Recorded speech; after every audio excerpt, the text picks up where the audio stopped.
Oh, I wish I could forget myself, if just for a short while. Would be no great misfortune either. I have little more than fragments of memories. The events refuse to align themselves in any logical fashion. It's as though Matthew Brady's magical flash powder explodes at intervals and each new picture is vivid, focused, but illogical in reference to time. Maybe I can try to create order from what has never before been ordered, traverse each old turn of the road and perhaps find something new. I was the fourth of 6 children born to my mother, Eliza, and my father, Robert. As a middle child, I fought for attention, which was rarely received.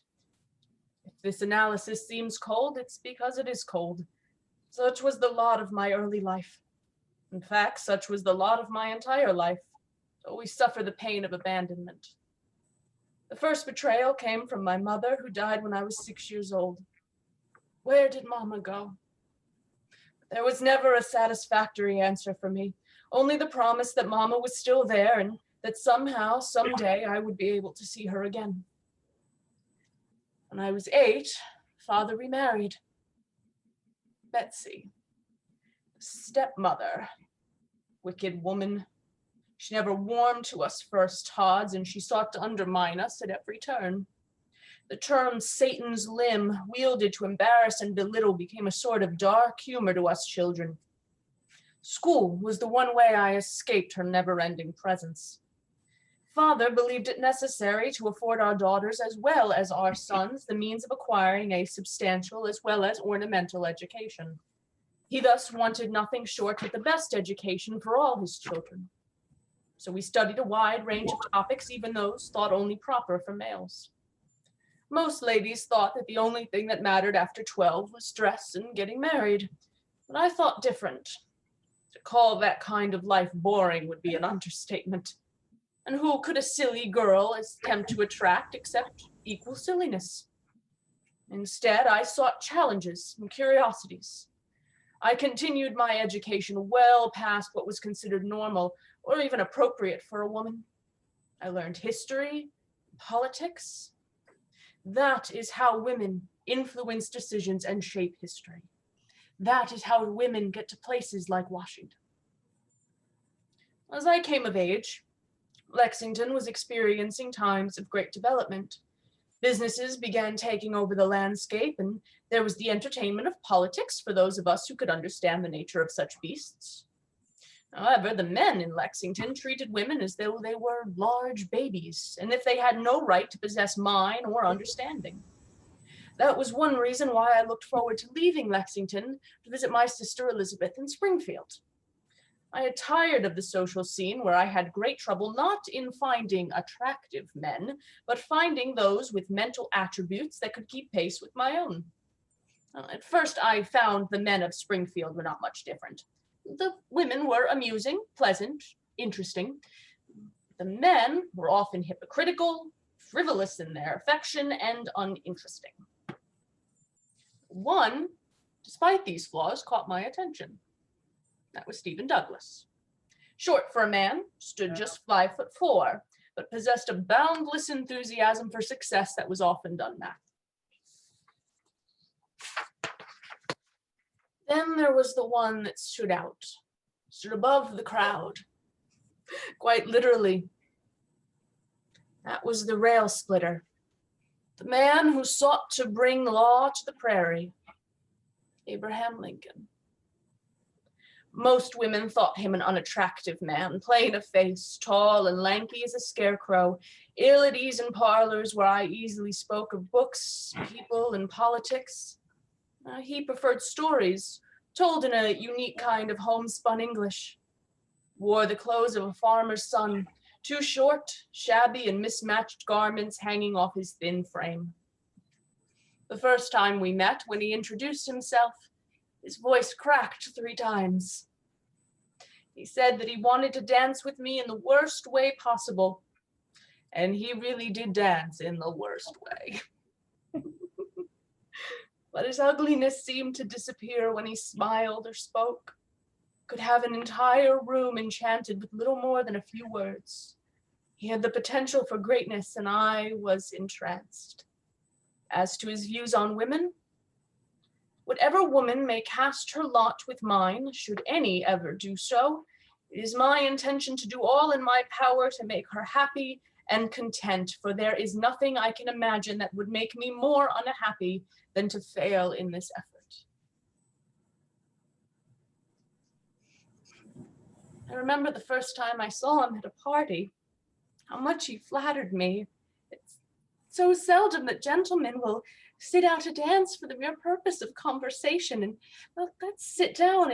It's a bit of a strain on my voice to talk to you with you being way up there and me being so far down here. And oh, well, Mr. Lincoln, I couldn't happen to notice from way down here that you're wearing one black sock and one blue sock. More humorous man I've never met, both through his stories and his antics. Sometimes when we'd go to parties, he'd pretend to lose me in the throng, and he would weave in and out in an exaggerated attempt to find the small person he'd lost. And there's the long and the short of it, he'd always say. Well, some said that we were not well suited to each other, that we were so different we could not live in harmony together. I'm sure our New Year's breakup only confirmed this. He accused me of being too familiar with Edward Webb. Whereupon, hearing such a grievous account, I told him to leave and to never come back. One mutual friend saw something worth saving and convinced us to reunite. I was later told that he was lost in melancholia without me. I adjusted to some of his idiosyncrasies. I could never deal with them all, and well, he adjusted to my temperament, which he would never fully accept. And we were married in November of 1842 in the parlor of my sister's house. Shortly thereafter, we began boarding at the Globe Tavern.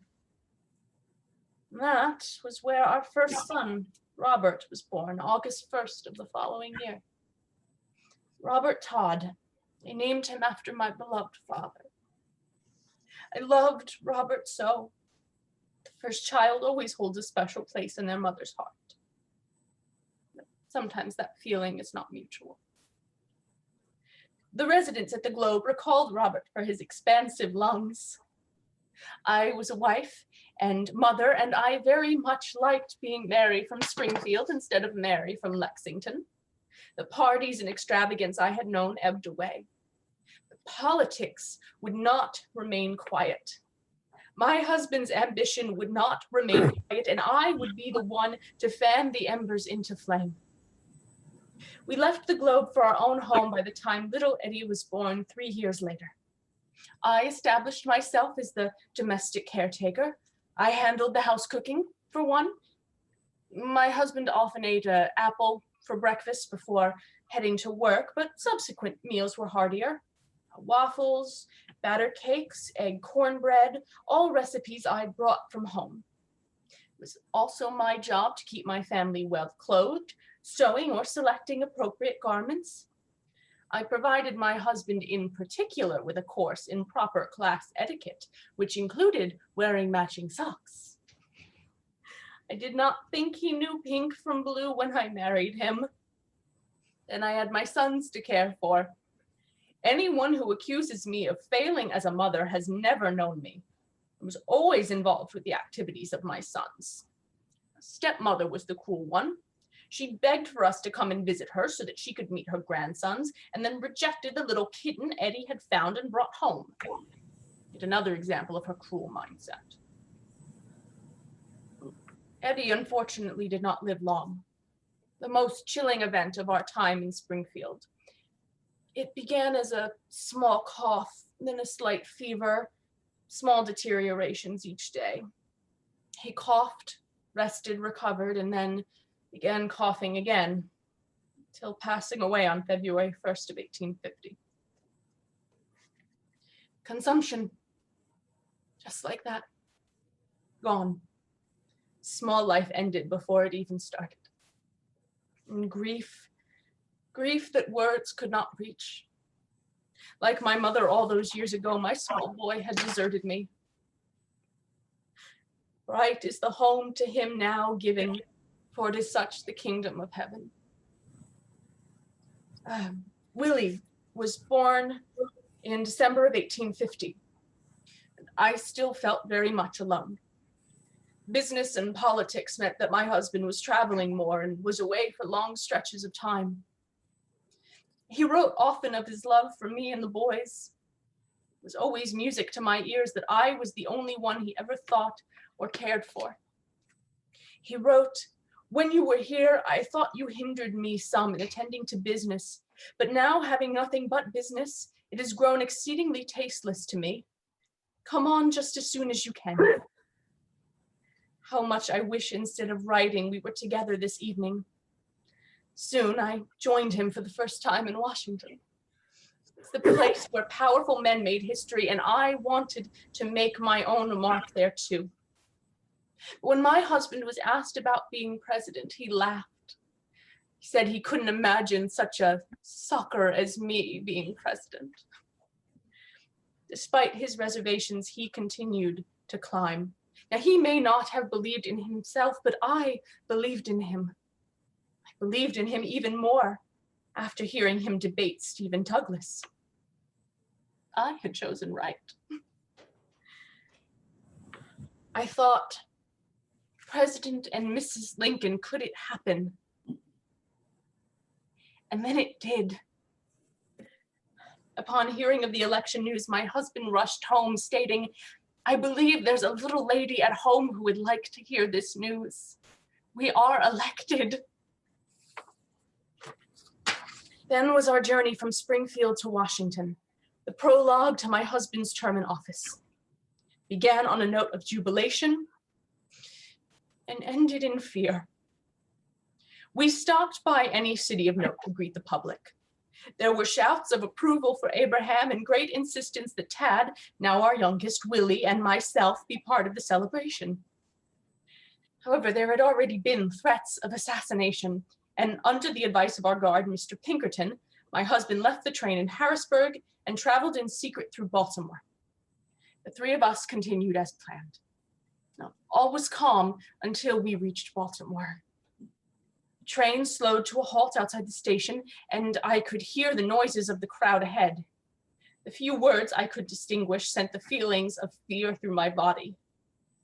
Traitor, bloody Republican. Mr. Pinkerton's agents told me to remain in my compartment with the boys and to keep the shade pulled low. When the noises grew louder, I peered beneath the blind to see the huge crowd surging toward the train. The people were pressing against the train, looking through the windows, trying to see if they could board. Things were being thrown, and somewhere I heard the shattering of glass. The noises came louder, and Tad began to cry. Willie stood by the door, fist clenched as if he would be our brave protector. Even as the train started to pull away, it was followed until it gained enough speed to leave its pursuers behind. But for miles, I could still hear the voices ringing in my ears, sounds of hate and violence. Eventually, the fear evaded, but it never vanished. So we entered Washington.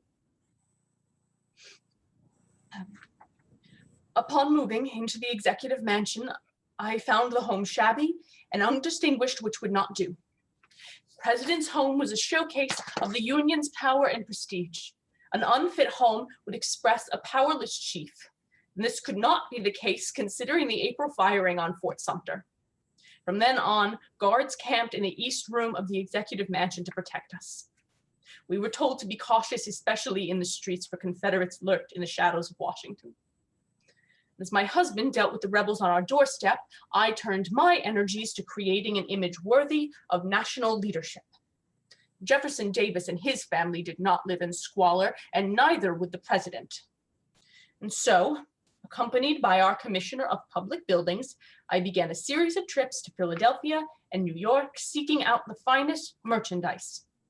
The press damned me for my refurbishments, even though other presidents had overspent on renovations as well.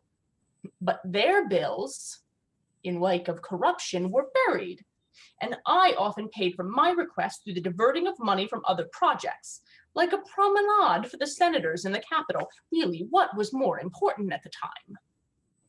The clothes I wore, other points of mockery, were no different than a general's best uniform, I was determined to show the Southern cowards that their enemy was strong and that no matter their threatening, the capital would remain in Washington.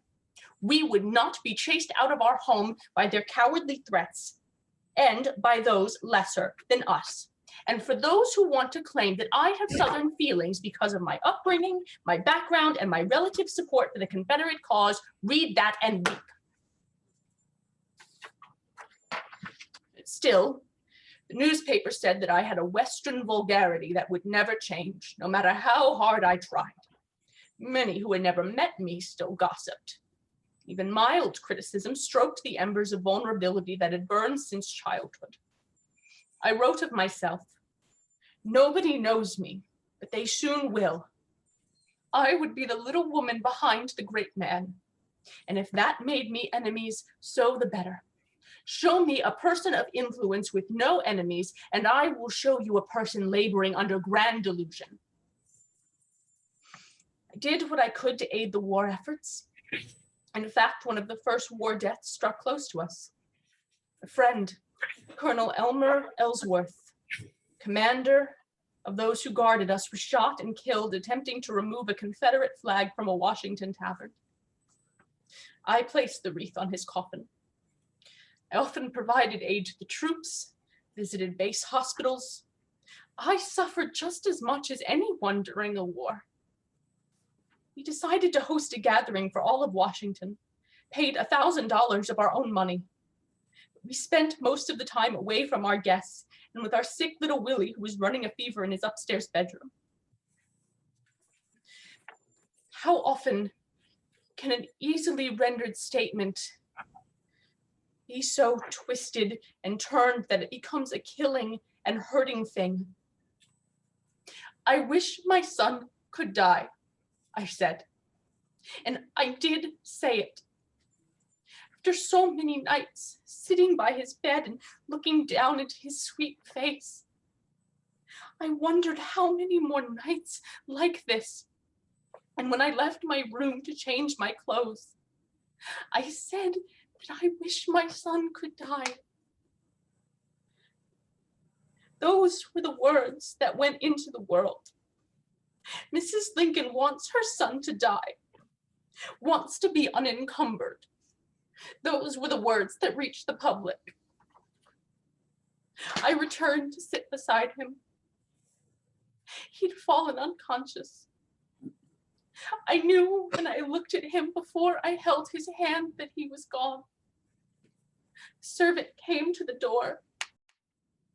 "Mr. Lincoln is inquiring. He wants to know the condition of his son." "Tell Mr. Lincoln, tell him his son is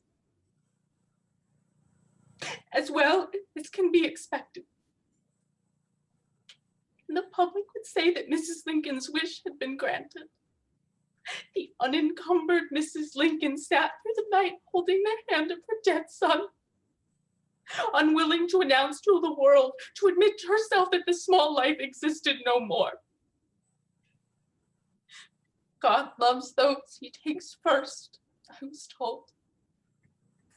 Still, I never entered Willie's room again, though my husband would sit in there often.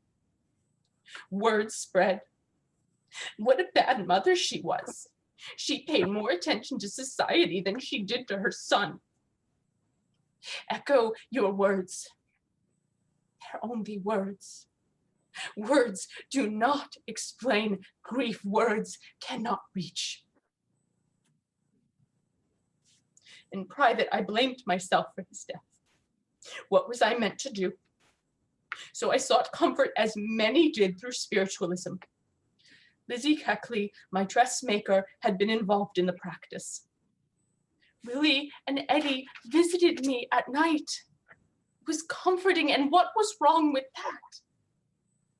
Then there came news after news of my brothers and half-brothers killed during battle. 2, Sam and Alec, died not long after the other in 1863. The 3-month war we'd been promised. During the war, as in the executive mention, the men were often gone, leaving the work to fall on the shoulders of women, wives, mothers. And why shouldn't it? We were the smarter sex anyway. As the war went on and the death toll mounted, my husband became more and more depressed and despondent. Lizzie and I raised money for relief associations, including those for the Black soldiers. Generals ran out of ideas and battles became senseless slaughter. Just look at the decisions made by the distinguished General Grant at Cold Harbor. The man was nothing more than a butcher. As election time neared, I had a premonition that my husband would be elected to a second term, but would not live to complete it after hearing of a dream in which he saw two reflections of his face in the mirror. In another, he saw a funeral for the president in the East Room. I didn't know I'd be right. On March 23rd of 1865, we boarded the River Queen to travel to Richmond. Fighting was still ongoing, and my husband was almost shot on a battlefield when soldiers began firing over the fortifications. Dined in Jefferson Davis's banquet hall. April 9th brought news that Robert E. Lee had surrendered. Abraham said that more would be written about the war than any other event in our country's history. I shall not dwell on it. I will leave it to historians to make of it what they will. Lives lost, pain, I will only say that it ended. War was over. On April 11th, I listened to my husband give what would be his final speech. On April 14th, I attempted to cancel our theater engagement due to a headache, but my husband insisted we go. We took a carriage ride that afternoon and discussed the future. My husband reminisced of life when he was young. It's hard for me to picture my husband so young, as I once was, my father, my sisters. I try to imagine how he was before the day that I met him. I cannot see him as a child. I cannot imagine him, say, at the age of 12, sitting with his family at an evening meal. I can't imagine him not at the head of the table. Perhaps we make our heroes too big. Perhaps we forget that our heroes come from common beginnings. At the theater, I took my husband's hand, asking if our guests would think ill of me. He replied that they would think nothing of it. Before being shot in the back of the head by a man too cowardly to even name. I remember the laughter of the audience as I held the chilling hand of my husband. A man leaps over me to the stage below. I tried to reach out, but I failed. There's blood staining my dress, my shoes, every part of me. The blood of my husband. Oh my God, and I have given my husband to die. One single moment would alter history, would alter me, send us both into a world from which there was no return. I am not mad. I have never been insane. I merely entered a moment that never ended, a moment in history. Does history ever see the blood on its hands, not the blood translated to readers in books, but the blood that is warm and congeals and can be wiped away but still returns? That was Abraham sitting beside me, a man I had admonished too often for not cleaning his boots before entering my parlor, for being so indulgent with our sons, a man who wore one black sock and one blue sock. In the boarding house across the street, I was moved from the back bedroom where my husband lay to the front parlor when it was decided that I was in the way of the men. Didn't he kill me? Why was I not the one? I asked them to bring Tad. He would speak to Tad. He always spoke to Tad. He loved him so. But Robert disagreed and I was dragged away. I looked into my husband's face for the final time. Abraham's face had always been divided from me. The left side was always aware of the country, but it was the right side that I loved. It was the right side that asked me, where is Tad? What is Eddie doing? How are you, my dear? they not let me in the room even though the end has come? As he takes his last breath in my final moments of being his wife, they robbed me of that. I recovered, but I thought it was too late. He was gone.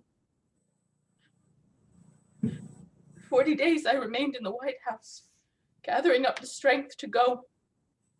Work was going on in the East Room, but the hammering reminded me of gunshots, and I asked that it be stalled for a time. Andrew Johnson wanted me gone.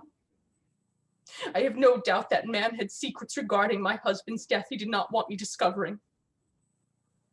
Suppose he thought he'd get to the White House himself. And he did. But not for long. No place was ever again home for me. Not even our once beloved Springfield. Not with that bully Herndon and his lecture tour of lies. He claimed that my husband had all along been devoted to a lost love from New Salem. And what would he know of my husband's life in New Salem?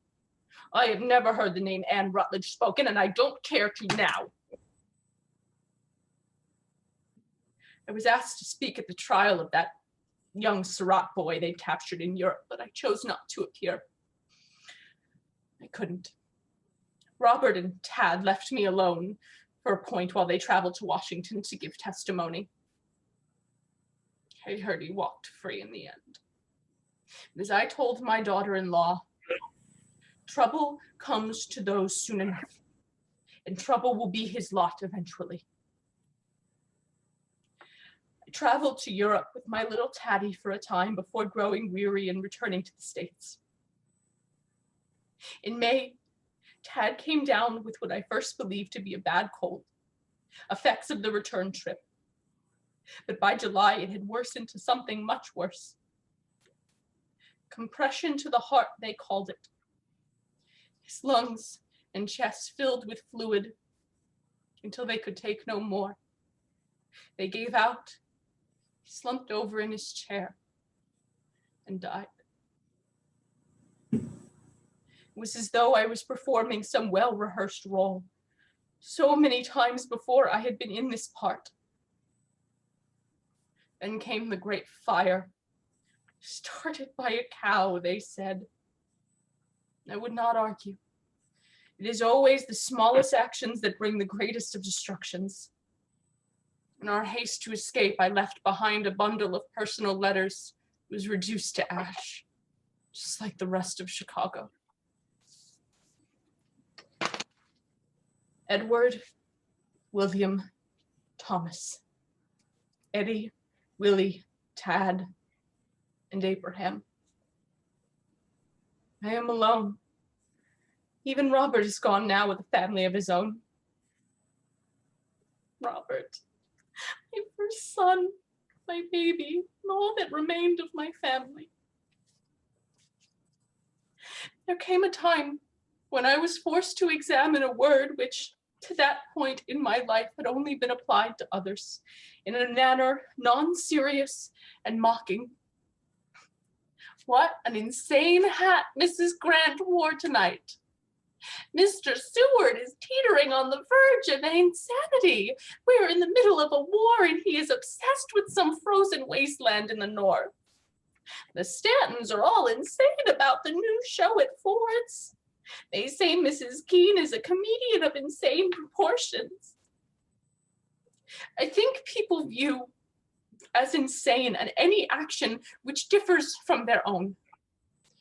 And to that point, I am insane. I do not share the views of others. Never before did I worry about that. But now I am being used as the subject for that adjective. On May 19th, 1875, I was brought to trial. I did not know what for, and upon asking, gave this reply. You mean to say I am crazy? I am much obligated to you, but I am abundantly able to take care of myself. Where is my son, Robert? It was Robert who had ordered the trial and sworn out the warrant for my arrest, turning his back on his own mother.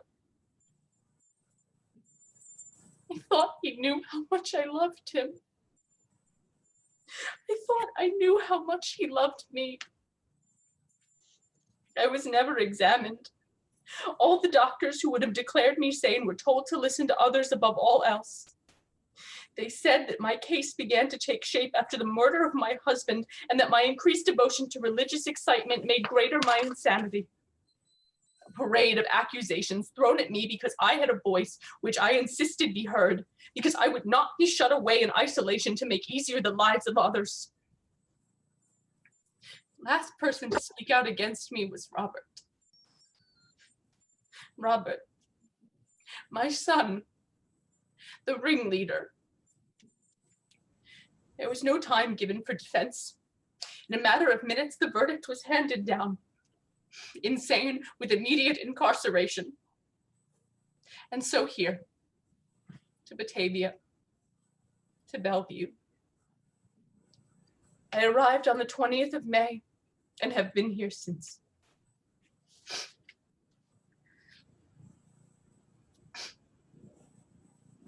I will say that Bellevue is rather nice. I can't find much to complain over. My room is 12 by 21 feet and overlooks the garden. We have a greenhouse with a gardener and therapeutically grown food. As far as I can see, my behavior has been nothing but pleasant. I have been cooperative. I have been kind to all. Robert has objected, saying that I am controlling myself just to spite him. He said Mother could control her behavior if she had an object. Really, I'm not doing anything wrong, and he should be satisfied that at the very least I'm providing a friend to the doctor's daughter Blanche, who is somewhat cracked in the head. Yet he believed my statement to be untrustworthy and only present to undermine him. He was pleased when my behavior regressed for a week. I guess he failed to remember the anniversary of the death of the brother who adored him in life. Elizabeth has agreed to let me stay with her should I be released from here, and that she will do what she can to help me gain freedom. In a few weeks, Robert will take his annual summer holiday. Perhaps then this solitude will end. Even so, although I know I will end my life childless, I'd like to see my son before I return to the care of my sister. I wish him no ill will and wish that he finds contentment in life. Should I return to Springfield, 36 years will have gone since I've seen it. I carry very little back but my memories of the past, which will assure me no relief until the day I am granted lasting peace. I leave behind what the unkind histories will say, and perhaps unkind histories will be correct. I can only say that I, Mary, loved my husband and loved my sons.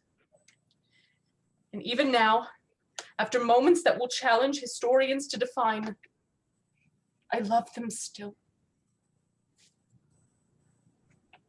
What is the feel, the touch of history when it has not yet become history? What is the meaning of a word when one does not know what that word should be? That it will be repeated over and over until it becomes part of a heritage. 77 years ago. What does the living of life mean when one does not know or suspect during that living that that moment will be lived again and again in the words of those who analyze and reorganize and dissect history?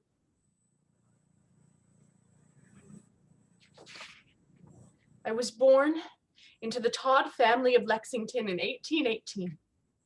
I was given the name of Mary.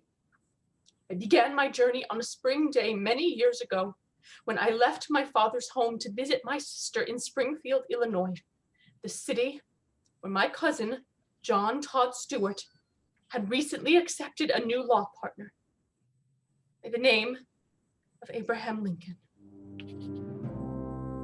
Thank you.